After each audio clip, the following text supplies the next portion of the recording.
sugarcane can curb global warming. I come from a constituency called Mandya in Karnataka, where most of the population is by farmers, and we're mostly into farming. If you look at the world today, America is number one in ethanol production, and that is from a byproduct of corn. And then there's Brazil, which is the second largest producer of ethanol, and 44% of their public transport is run on ethanol. And I feel that India, being the second largest producer of sugarcane in the world, we've still not been able to tap this market. And the way forward is the green revolution, and we have to find ways and means of how we can preserve what we have been given so that our future generation can have a better future. And I feel that this is only possible if we insulate the farmers. What is happening in my constituency is that there's lack of awareness among the farmers who grow sugarcane. They don't do crop rotation, and hence the soil has been eroded and now it's become marshy land. And they don't realize the potential in sugarcane, which is actually a cash crop and a super crop.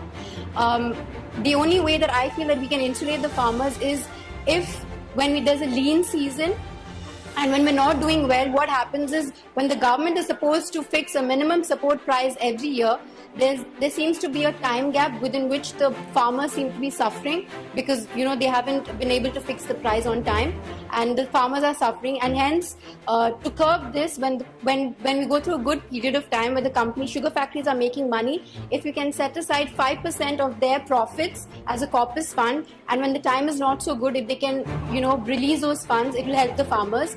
The other thing is if we can give subsidies so that we can do drip irrigation so the yield is more. Although the time factor, which may be a problem for farmers, if you give them subsidies, I think that will also be able to, protect them. So that we don't have to depend on weather, because drip irrigation and hybrid versions of sugarcane will also help. I'm a bit nervous today because there's a lot of people chatting at the same time, but I will appeal to the government if we can protect the farmers in such a way, especially the people who grow sugarcane. Please.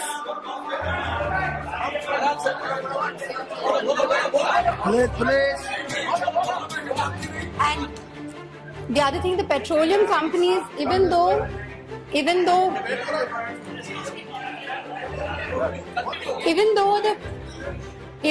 that the ethanol production has been increased from 5% to 10%, I've been told that the petroleum companies are complaining because of the erratic supply of sugarcane. And I think this can be curbed if we insulate the farmers in such a way that there will be constant supply of sugarcane and they will be able to blend accordingly, which is from 5% to 10%.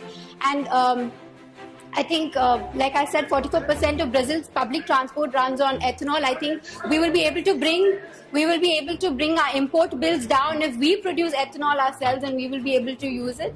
I thank you all for your patience and time. Thank you, Speaker. And I'd like to thank all the members of Parliament across all parties. I came during the by-election.